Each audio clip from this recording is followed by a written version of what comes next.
Rosie and Bill Show wish to thank our partners and Positivity primary sponsors. The Roselli Agency, based in Kennett Square, Pennsylvania. Brian and his team of insurance professionals have been serving the needs of Chester County for more than 2 decades. The Mallon Agency, located in Springfield, PA, where they take pride in tailoring the right insurance policy for the right client and exceeding expectations every time. Waiting on a green light, sitting on go. My heart's ready, but I need to know if it's alright to call it love. Don't you think it's time for the two of us? Put our foot on the gas, take it off the brake. Don't be waiting on me, cause I'm waiting on a green light. Waiting on a green light. Hi everyone, welcome to the Rosie and Bill Show. His Facebook music page describes him as a fast-rising country entertainer, an Indiana boy, agriculturalist, and hey, college sports fans, a Purdue Boilermaker. Please welcome to the Rosie and Bill Show, the seed-sowing singer-songwriter from Danville, Indiana, Levi Riggs. Hi, very Levi. much. Welcome to the show. Great. Well, thank you so much. What an introduction. That was awesome. It sure was. And yeah, and I'll tell you, hopefully, Levi, during the course of our conversation, we can kind of touch on all those different things that Rosie just talked about, because you've got a lot going on. You've had a lot going on. And one of the things I was curious about was farming has been part of your life pretty much all your life. And music, that's been a part of your life since pretty early on as well. So can you talk to us about those early days and how you got introduced to those two fields that you fell in love with, pun intended, fields? Yeah. Yeah, that's awesome. Well, you know, I grew up around a dairy farm. So my grandpa and my uncle ran a dairy farm since I was a little boy. I mean, way before that. But I showed Jersey dairy cattle. And Jerseys are the pretty ones. The Holsteins are the spotted cows, but the Jersey ones are the brown ones that are pretty, and and everybody compliments those. But so I grew up working on my grandpa's dairy farm, milking cows, and just, you know, that trying to work hard. You know, just it was a lot of hard work growing up. This learn the work ethic of a dairy farmer. I mean, the cows need milk twice a day, so you know I was getting there, milking cows in the morning, and then I'd go to school, and I'd be at school all day. I'd go to football practice, and then I'd go to musical practice after football practice and get home around 10 o'clock at night, and I'd do it the next day and the next day. And so, you know, these things just kind of ran together. You know, country music to me, you know, it's always been kind of about the farm and the farming lifestyle and the rural lifestyle. So that's kind of what I related to, just getting into country music. But you know, working on my grandpa's farm, and you know, you learn how to do all those things and work hard, and that kind of propelled me into Purdue University, where you know I went to college for agriculture. While I was at Purdue, I sang with the Purdue Varsity Glee Club, and I was actually milking cows in my grandpa's milking parlor.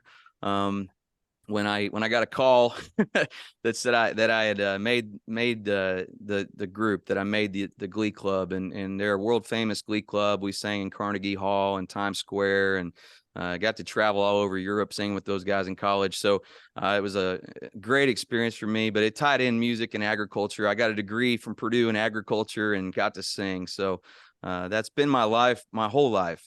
And people are like, how do you manage your time? Well, I've always been able to balance it. So it's just been how I was raised. Wow, that's a lot. Your Facebook music page should also say hardworking. Jeez. Yeah, there's a lot to that. I mean, you know, so I got a degree in agriculture. I've got my own agricultural business. And like you said, I sell corn and soybeans to farmers. And I've been doing that for the last 15 years. And it's been great. A lot of, you know, my customers are farmers in rural communities. They have their own county fairs and things like that. So I play at those county fairs, and then I become entrenched in their community through my music and through agriculture. And it's just been two parallel things that have worked side by side. And even the cycles, you know, when you look at spring planting and then summer tours start for me musically, and then when the tours are over, then we've got, fall and harvest. And so I'm back out in the field with the farmers in the combines and harvesting a great crop. And then in the wintertime, everything's slow. And I work on my music and I work on my songwriting and I plan my next year. So even the cycles come together, and it's been awesome. Well, that sounds like it works well that they support each other. When you were growing up, did your family support your music, or was your father or grandfather like, all right, boy, put down the guitar, let's get out? It's crazy. Actually, yeah, I come from a very musical family. My family was a bunch of singers. I have 3 uncles that all sang for the Purdue Glee Club as well. All of them were farm boys, and they got opportunities that they wouldn't have normally got to travel and see the world. My dad got to go to Germany. I know my uncles got to go to Hawaii and Paris and things like that to sing. And my grandma, I remember, going to church and following her finger along on the hymnal, and reading the tenor line, okay, here's your line. This is what you're going to sing. And, we sang together as a family in the church pews when I was growing up. So yeah, I mean, music has been a big part of our family. My grandmother always encouraged it. My dad always backed me. And he has been a huge supporter of mine. My parents have been very supportive through the years. It's a lot of work. The music business is very difficult. But it's great to have, close friends and family to lean on when things get tough. Yeah, I'll tell you, Levi, as I'm listening to all this you're doing, I'm wondering, was there ever a point as you're trying to balance both of these careers that you ever considered maybe giving one up, or was it always going to be, just do whatever you can to get both and keep doing both? Well, it was kind of, I had to do both out of necessity. I wasn't really willing to give anything up. I got a degree from Purdue. I took that and was a district manager for a big, one of the largest agribusiness companies in the world. And I was covering the whole west side of Indiana as a sales rep, and realized that I need to become my own entrepreneur. So I left that company to start my own business, to give myself the flexibility to do better. It became where I was capped financially. I was capped with my time. My time was restricted, and I knew I was willing to outwork just about everybody to make my dream happen. So I said, I can make more money working for myself. I can get more time working for myself, and tour and do the things that I need to do to propel my music career. So it became a necessity for me to create cash flow, to do the things that I needed for our band, to buy the equipment that we needed to tour. I was kind of the breadwinner for the band, so to speak, coming up with the finances to get us on the road and to buy the PA and do the things that we needed to do. So it had to come from somewhere. So it just came from me working extra hours. You are inspirational, I have to tell you. Before we get into the music, I do want to touch on the fact that you now have your own family. I want to hear, how did you and your wife meet, and how do you find time to raise a family? Yeah. Well, I met my wife at a pumpkin farm at a fall festival in Indiana, and I was singing with some buddies, and I was tuning my acoustic guitar, and I was standing on a stage made out of hay bales, if that's the picture that you want to have in your mind. So it's pretty country. And I was tuning my guitar, and I remember looking down and tuning it, and then looking up, and she crossed my vision, and I thought, wow, she's beautiful. And we're getting ready to start our concert, and I thought, okay, I'm going to go into the little shop where you can buy the pumpkins and get a drink real quick. And as I was coming into the shop, she was coming out, and we bumped into each other in the doorway, and just kind of, boom, just made eye contact. And there was just something there, it was like, okay. And so when the show was over, she came up, and her mom asked if I had a girlfriend, and I said no. And she kind of leaned over her shoulder and said, well, you need one, is what she said. And I thought, well, that's interesting, and so, I got her number after that. And I told the guys before I'd even called her, I said, I'm going to marry her. And they're like, no way, no way. I said, yeah, I hadn't even had a conversation with her yet, but I told them, she's the girl I'm going to marry. How did you know? There was just something, it's hard to explain. It was just kind of a connection. I don't know if it was within our eyes and our body language or something, but there was something there. And so we dated for 17 days. And then we got engaged after 17 days. And What then took we got so long? yeah, I know. And then we got married 2 months after that. So everybody's like, man, you're moving really fast. Well, I had dated a girl for about 5 years and we had broken up prior to that. And I just thought, time doesn't really play into it. It's really more about, your soul and, are you guys matched together? And I just, after just the few dates that we went on those first few days, I knew that she was perfectly aligned with me on things that you just can't really, they're non-tangibles. It's just like they're the core of who you are. And I think that was what it was that really attracted me to her.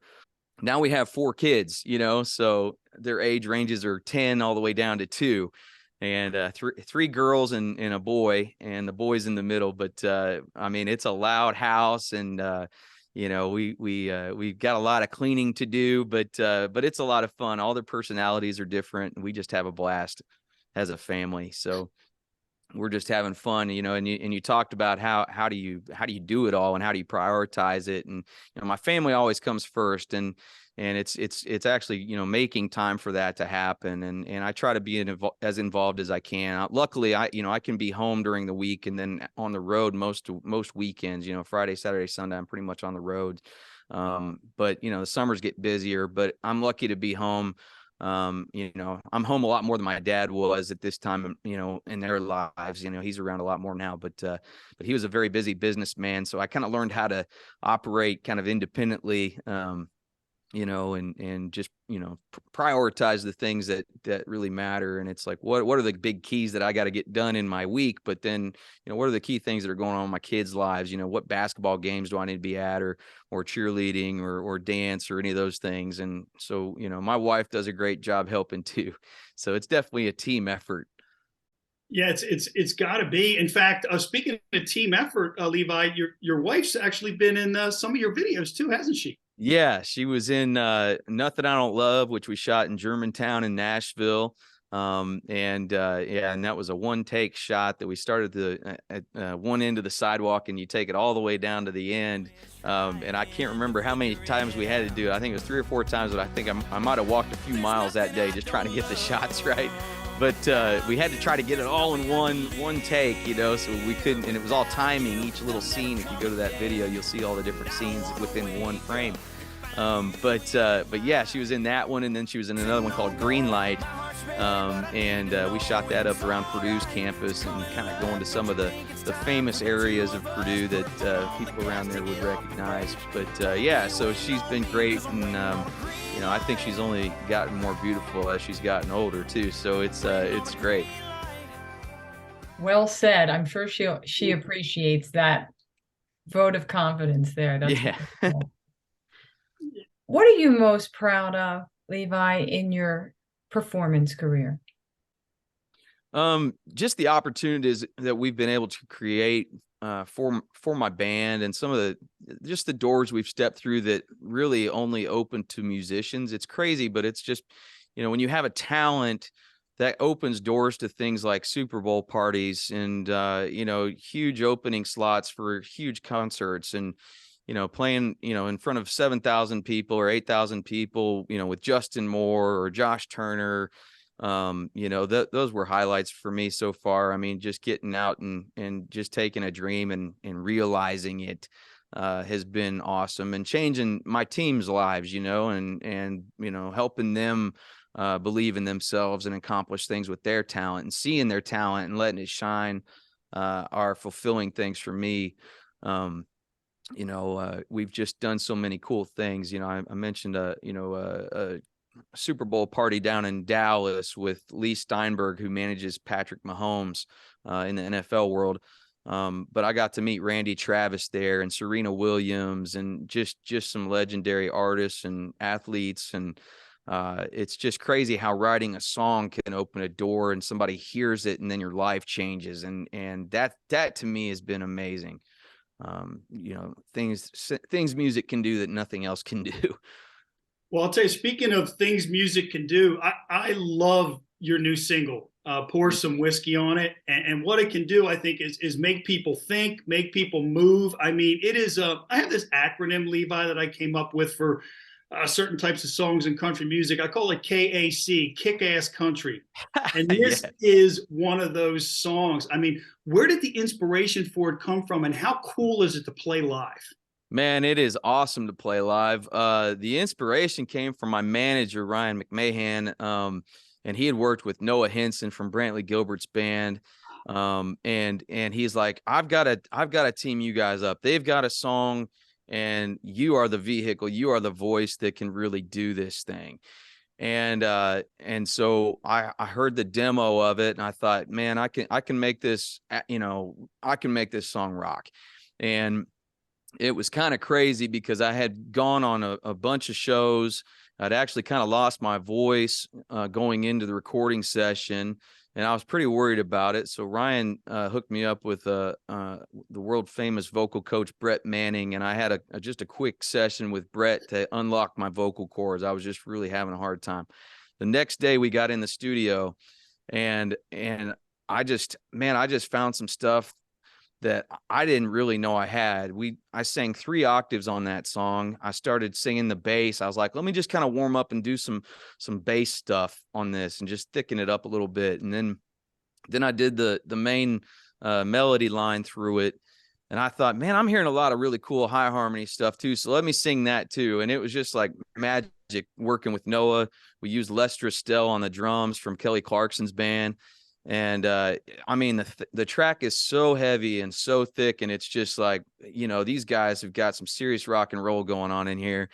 And it definitely leans more towards the rock side. It's definitely on the outer limits of my lane, but I love it. And playing it live, there's just so much energy. The crowd gets pumped. We worked on, not necessarily playing it like the radio version. We'll play that intro that you just can't mistake. I mean, the first 5 seconds of the song, you're like, oh my gosh, what is this? Turn this thing up. And so we play that hook, and then we kick it back and run the whole song. And I mean, people just love it. And people come up after the shows, what song was that? When does that come out? Just asking about it. So actually, one of my sound guys was playing it at a red light in his town. He was sitting at a red light and had his windows down, and people in the car next door asked him, what is that? Who's singing that? So we knew we had something kind of immediately. I was getting some text messages from some other producer friends that have all produced number ones. And they're like, this is a really impressive song. This is gonna change your life.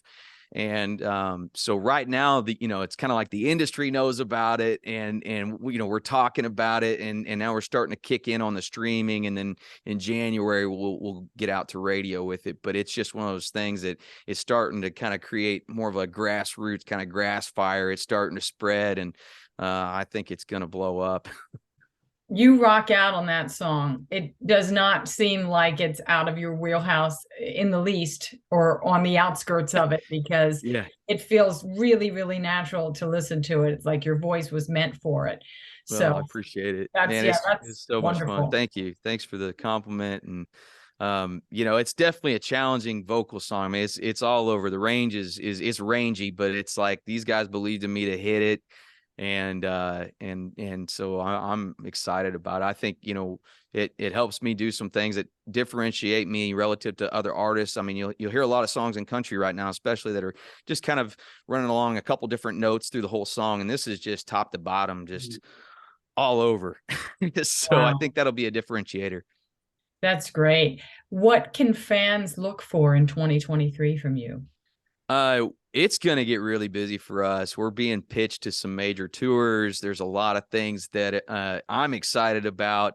We're doing some cool things on the whiskey front, with distilleries and podcasts that are whiskey related and bourbon related type of things, but also some major tours in the works. I've got a new management company. I've got a new PR company, a new booking agency.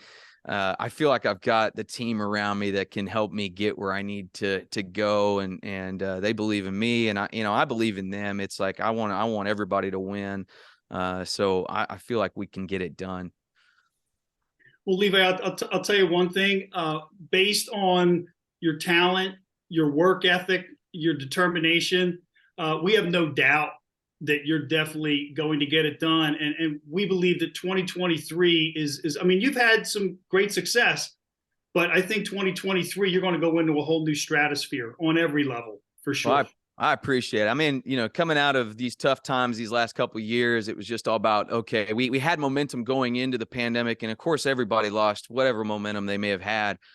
So I just feel blessed and fortunate that I've got the team around me and that I kept grinding through the hard times. And now we're kind of to the other side where we can realize our dreams. So it's exciting. Well, I think that, again, folks, if you haven't seen, there's a lyric video out for Pour Some Whiskey on It, and you may even get a taste of it in just a couple of seconds. But before we get to that point, Levi, we just want to thank you so much. It's been such a pleasure having you on the show, getting to know you, and getting to hear about your story, your family, just so many wonderful stories. That's why we do the show, is to get to know great people like you. So thank you so much for joining us. We really appreciate it. Well, thank you for having me, and thanks for putting out positive messages out in the world. I think you guys are doing great. Thank you so much. Folks, thanks for tuning in. We'll see you next week, and we're going to leave you with Levi Riggs.